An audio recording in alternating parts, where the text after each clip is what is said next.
बड़बड़ाती जिठानी। सिम्मी की शादी एक जॉइंट फैमिली में होती है जहां उसके पति राकेश के चाचा चाची भी साथ रहते थे। उनकी बहू मेघा सिम्मी की जिठानी लगती थी। अरे मेघा, राकेश आ गया है, उसका खाना लगा दे बेटा। हाँ माँ, बस वो चेंज कर ले, मैं खाना लगा दूंगी। सबके कमरे में जाने के बाद सिम्मी और राकेश साथ खाना खाते हैं, जिसे देखकर मेघा को जलन होने लगती है। अरे सिम्मी, हमारे घर में पति के साथ खाना खाने का रिवाज नहीं है, तुम्हें राकेश ने बताया नहीं क्या? सिम्मी मुस्कुराकर वहां से चली जाती है कि मेघा सिम्मी की सास के पास जाती है।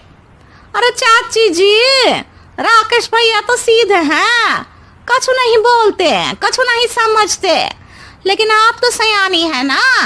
अब देखिए, साथ बैठकर खाती है भैया के, कुछ झूठा मीठा उसका भैया के पेट में चला जाए तो सिम्मी को तो पाप लगेगा ना, पाप। सिम्मी मेघा की बात सुन लेती है लेकिन कुछ नहीं बोलती। अगले दिन, सिम्मी, मैं मुंबई जा रहा हूँ, तुमको चलना है तो साथ चलो। मेघा राकेश की बात सुनती है और सीधे सिम्मी की सास के पास जाती है। अरे चाची, अरे चाची। अरे मेघा, क्या हो गया? बहुत परेशान लग रही है, सब ठीक तो है ना? अरे नहीं ना चाची, कैसा ठीक है? राकेश भैया मुंबई जा रहे हैं, आप तो जानती हैं कितने सीधे हैं, इतनी दूर जा रहे हैं, कहीं कुछ हो न जाए। अरे नहीं नहीं, मैं नहीं जाने दूंगी उसे। अरे सिम्मी, पता चला है कि राकेश मुंबई जा रहा है। ना बेटा ना, वो नहीं जा सकता। अरे माँ, उन्हें ऑफिस के काम से जाना था, लेकिन आपको तो पता है ना, उन्हीं दिनों मेरे मायके में शादी है, तो वो अपनी जगह किसी और को भेज रहे हैं।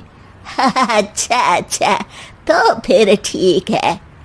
सिम्मी समझ जाती है कि मेघा ने सास के कान भरे हैं। वो सास से कहती है, माँ जी, लेकिन हम दोनों कुछ दिनों के लिए मसूरी जा रहे हैं।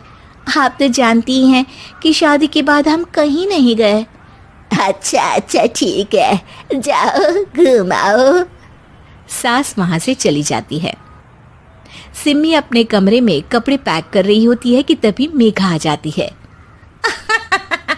अरे गर्मी में सर्दी के कपड़े काहे पैक कर रही हो? सिम्मी को मेघा पर नाराजगी तो होती है, लेकिन फिर भी वो कुछ नहीं बोलती। दरअसल मैं और राकेश हनीमून के लिए मसूरी जा रहे हैं ना। का हनीमून? हाँ हाँ, हनीमून। क्यों? हनीमून के लिए तो पति पत्नी ही जाते हैं ना, तो मैं और राकेश जा रहे हैं।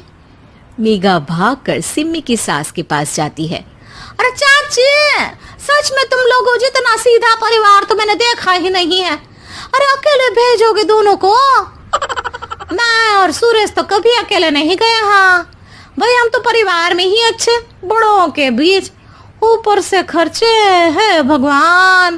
अरे चाची, पहाड़ी इलाका है, कुछ हो गया तो?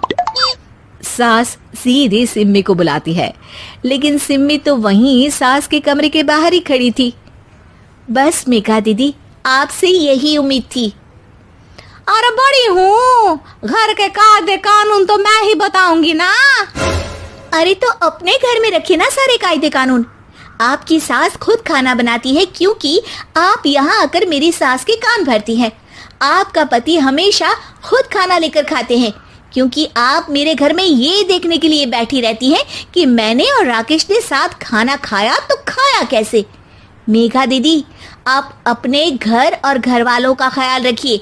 मेरे घर में ज्यादा घुसने की जरूरत नहीं है, और हाँ, मैं अपने सास और पति को संभाल लूंगी। मेघा चिल्लाती हुई वहां से चली जाती है, जिसकी आवाज सुनकर राकेश वहां आ जाता है। सिम्मी, मैंने तो तुम्हें पहले ही अपने घर का माहौल बता दिया था। हाँ राकेश, तुम्हारे घर का माहौल बहुत अच्छा है, लेकिन बाहर से कुछ लोग आकर इसे खराब करना चाहते हैं, जो मैं नहीं होने दूंगी। सास सिम्मी की बात सुनकर कमरे में चली जाती है। सिमी और राकेश घूमने जाते हैं और जब वापस आते हैं तो दरवाजे में मेघा और उसके पति खड़े होते हैं, वो भी सामान लेकर। अब छोटे मर्यादा तोड़कर घूम रहे हैं तो हम काहे नहीं। अरे भाभी, तो आपको किसने मना किया है? वैसे भी 4 दिन की जिंदगी है, दूसरों के घर में ताक झाक करके बिताने से अच्छा हो मौज करके ही बिताओ।